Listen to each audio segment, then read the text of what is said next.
Hello friends, बहुत बहुत स्वागत है आपके अपने यूट्यूब चैनल जीके अभ्यास पर।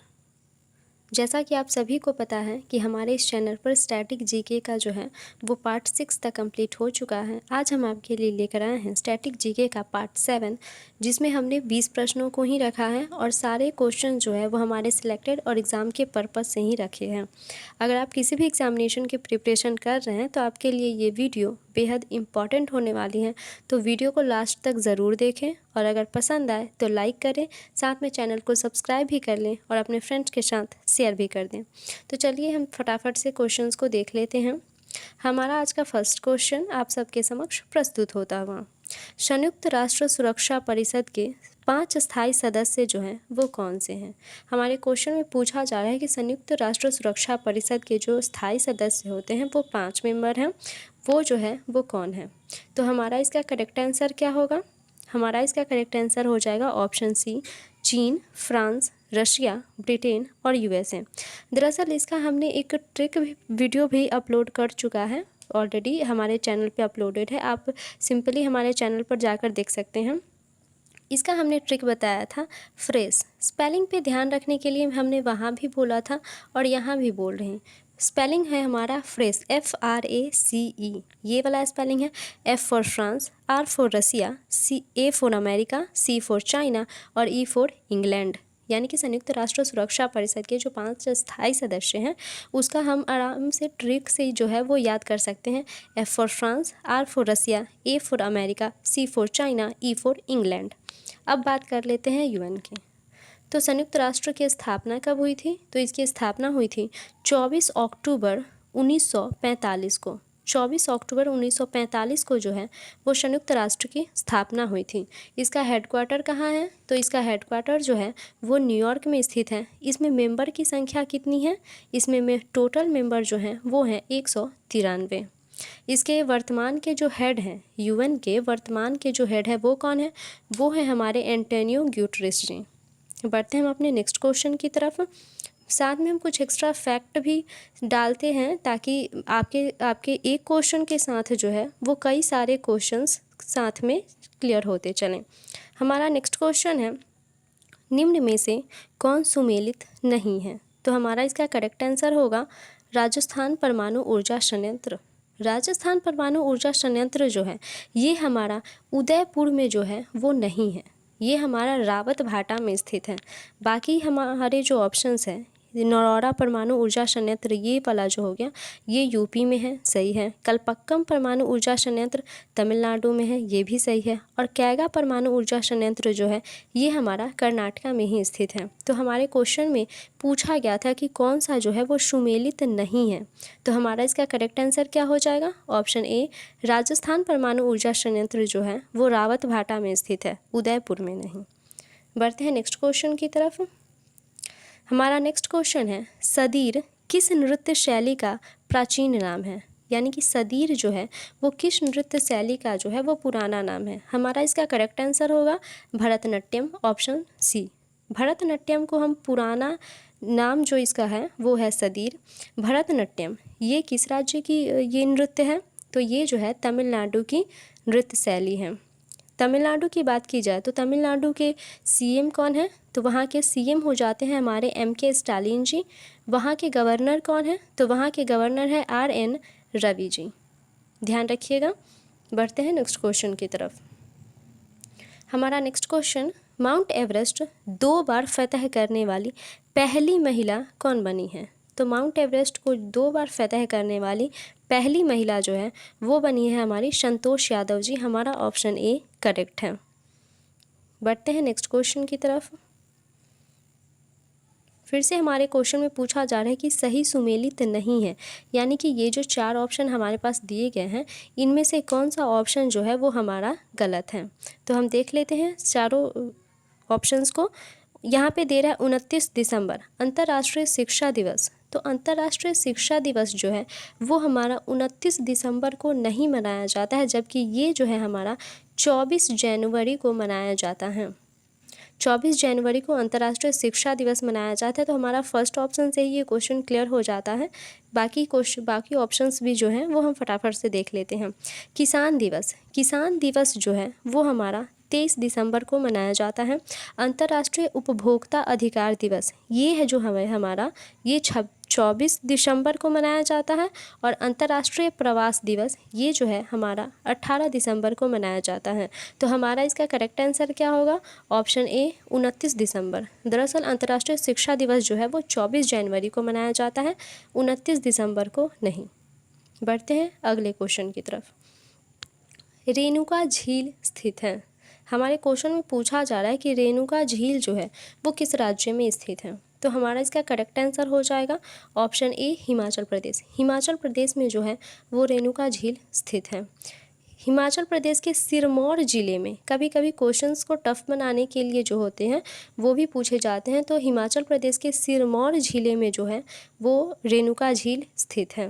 बात करते हैं अगर हिमाचल प्रदेश की, तो हिमाचल प्रदेश के सीएम कौन है? तो यहाँ के सीएम है जयराम ठाकुर जी। नॉर्मली आपको याद रखने हैं, मैंने बहुत सारे क्वेश्चंस में स्टैटिक के तौर पे आपको सीएम और गवर्नर बताया हुआ है। तो हिमाचल प्रदेश के सीएम कौन है? वो है हमारे जयराम ठाकुर जी। यहाँ के गवर्नर कौन है? तो वो हैं आर.वी. अर्लेकर जी। बढ़ते हैं नेक्स्ट क्वेश्चन की तरफ। गुट निरपेक्ष आंदोलन की स्थापना में शामिल नेता थे, यानी कि जब गुट निरपेक्ष आंदोलन की स्थापना हुई थी ना, तो उसमें जो है कौन कौन से नेता जो है वो शामिल थे, वो हमारे क्वेश्चन में पूछा जा रहा है। हमारे पास 4 ऑप्शंस हैं। अब्दुल नासिर जो है वो गुट निरपेक्ष आंदोलन की स्थापना में शामिल थे। पंडित जवाहरलाल नेहरू यह भी थे। मार्शल टीटो यह भी थे। यानी कि हमारा करेक्ट आंसर हो जाएगा ऑप्शन डी, इनमें सभी, क्योंकि ये तीनों व्यक्ति जो थे वो गुट निरपेक्ष आंदोलन की जब स्थापना हुई थी तो ये तीनों व्यक्ति उसमें शामिल थे। बढ़ते हैं नेक्स्ट क्वेश्चन की तरफ। डायना मंदिर हेतु प्रसिद्ध स्थान है। तो डायना मंदिर जो है वो कहाँ पे है? हमारे क्वेश्चन में ये पूछा जा रहा है। तो डायना मंदिर जो है वो हमारा इम्फेसस में है। हमारा करेक्ट आंसर ऑप्शन डी। बढ़ते हैं नेक्स्ट क्वेश्चन की तरफ। अगर वीडियो पसंद आ रही हो तो वीडियो को लाइक कीजिएगा, साथ में चैनल को सब्सक्राइब भी कर लीजिएगा। हमारा नेक्स्ट क्वेश्चन है, नींद का अध्ययन क्या कहलाता है? तो नींद का अध्ययन जो होता है वो हमारा ऑप्शन ए करेक्ट है, हिप्रोलॉजी कहलाता है। हमारा नेक्स्ट क्वेश्चन है, निम्न में से कौन सा एक युग्म सुमेलित है? यानी कि हमारे क्वेश्चन में पूछा जा रहा है कि कौन सा सही है। देख लेते हैं हम ऑप्शंस को। हमारा फर्स्ट ऑप्शन है लाल त्रिकोण। तो लाल त्रिकोण का संबंध जो है वो हमारे परिवार नियोजन से है। हमारा ऑप्शन ए जो है वो करेक्ट है। सेकंड ऑप्शन है रेड क्रॉस। रेड क्रॉस जो है वो हमारा डॉक्टरी सहायता से भी है और अस्पताली खतरा जो होता है उससे भी है। हमारा ऑप्शन बी भी करेक्ट है। हरा प्रकाश जो है वो रास्ता साफ सिग्नल का है। जब ये सड़क पे जो होती है वो सिग्नल हरा प्रकाश का जब वो बत्ती दिखाई देता है, यानी कि हमारा रास्ता जो है वो साफ है। यानी कि हमारा ऑप्शन सी भी करेक्ट है। तो हमारा इसका राइट आंसर हो जाएगा ऑप्शन डी, सभी सही हैं। बढ़ते हैं नेक्स्ट क्वेश्चन की तरफ। हमारा नेक्स्ट क्वेश्चन है, CTBT कब अस्तित्व में आया था? ये CTBT जो है ये अस्तित्व में कब आया था? तो हमारा इसका करेक्ट आंसर हो जाएगा ऑप्शन बी, 1996 में। CTBT की बात की जाए तो इसका हेडक्वार्टर कहाँ है? इसका हेडक्वार्टर है वियना। CTBT का फुल फॉर्म भी पूछा जा सकता है, तो ध्यान रखिएगा यहाँ पे हमने क्वेश्चन में ही मेंशन करा हुआ है, comprehensive nuclear test ban treaty. CTBT का फुल फॉर्म होता है। CTBT का फुल फॉर्म वियना में है। और इसकी स्थापना कब हुई थी? तो इसकी स्थापना हुई थी हमारा 24 सितंबर 1996 को। ध्यान रखिएगा CTBT की स्थापना 24 सितंबर 1996 को हुआ था। बढ़ते हैं नेक्स्ट क्वेश्चन की तरफ।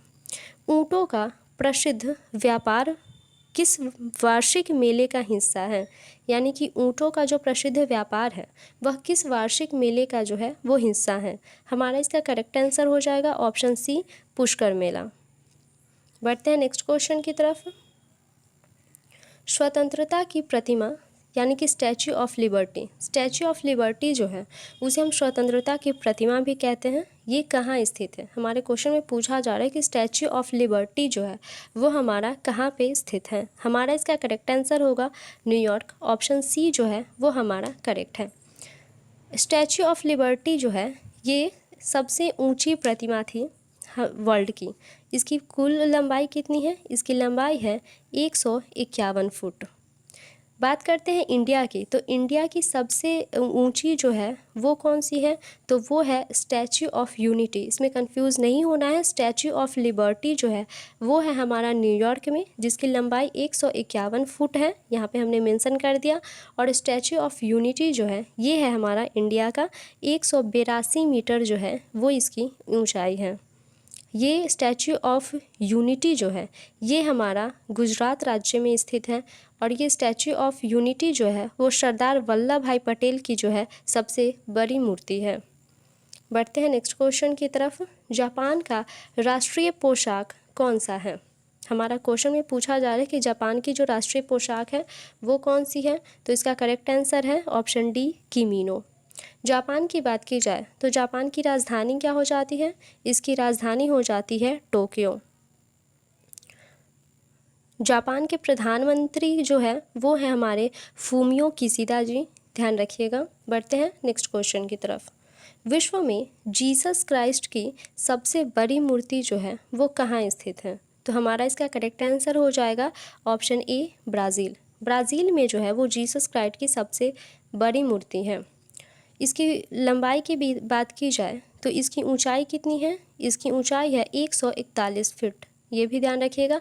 ब्राज़ील की बात की जाए तो ब्राज़ील की राजधानी कहाँ पे है? ब्राज़ील की राजधानी जो है वो है ब्राज़ीलिया। बढ़ते हम अपने अगले क्वेश्चन की ओर। एलपीजी का पूर्ण रूप क्या है? यानी कि एलपीजी का जो है वो फुल फॉर्म पूछा जा रहा है। तो हमारा इसका करेक्ट आंसर हो जाएगा लिक्विफाइड पेट्रोलियम गैस। ध्यान रखिएगा, कभी कभी बच्चे कंफ्यूज हो जाते हैं, लिक्विड पेट्रोलियम गैस को टिक करके चलाते हैं, जबकि ये गलत है। हमारा इसका करेक्ट आंसर होगा लिक्विफाइड पेट्रोलियम गैस। हमारा आज का नेक्स्ट क्वेश्चन, दिलवारा मंदिर डैश में स्थित है? दिलवारा मंदिर जो है वो हमारा माउंट आबू में स्थित है। ऑप्शन ए जो है वो हमारा करेक्ट है। दिलवारा जो है, दिलवारा मंदिर वो जैन धर्म से संबंधित है। माउंट आबू राजस्थान में दिलवारा मंदिर जो है वो स्थित है। बढ़ते हैं नेक्स्ट क्वेश्चन की तरफ। भारत की संसद में पहला लोकपाल विधेयक कब पेश किया गया था? यानी कि भारत की संसद में जो है पहला लोकपाल विधेयक जो है वो कब पेश किया गया था? तो हमारा इसका करेक्ट आंसर हो जाएगा 1968 में। ऑप्शन ए हमारा करेक्ट है। हमारा नेक्स्ट क्वेश्चन, विश्व रेड क्रॉस दिवस कब मनाया जाता है? तो विश्व रेड क्रॉस दिवस जो है वो हमारा 8 मई को मनाया जाता है। हमारा ऑप्शन बी करेक्ट है। हमारा आज का लास्ट क्वेश्चन, HIV का इलाज नहीं होने पर कौन सा बीमारी जो होता है वो हो जाती है? तो हमारा इसका करेक्ट आंसर होगा ऑप्शन सी, एड्स। एड्स का कभी कभी फुल फॉर्म भी पूछा जाता है। तो एड्स का फुल फॉर्म होता है एक्वायर्ड इम्यून डिफिशियंसी सिंड्रोम, ये ध्यान रखिएगा। और HIV का फुल फॉर्म जो होता है, इसका फुल फॉर्म होता है human immuno deficiency syndrome virus. HIV का फुल फॉर्म होता है ह्यूमन इम्यूनो डिफिशियंसी वायरस। हमारा आज का क्वेश्चंस जो है वो सारे कंप्लीट हुए। आशा करती हूँ आपको सारे क्वेश्चंस अच्छी तरह से समझ में आ गए होंगे। अगर वीडियो पसंद आए तो वीडियो को लाइक कीजिएगा, साथ में चैनल को सब्सक्राइब भी कर लीजिएगा और अपने फ्रेंड्स के साथ शेयर भी कर दीजिएगा। मिलते हैं नेक्स्ट वीडियो में नेक्स्ट क्वेश्चन के साथ। सारे क्वेश्चंस हम सिलेक्टेड लेकर आते हैं। तो मिलते हैं नेक्स्ट वीडियो में, तब तक के लिए गुड बाय।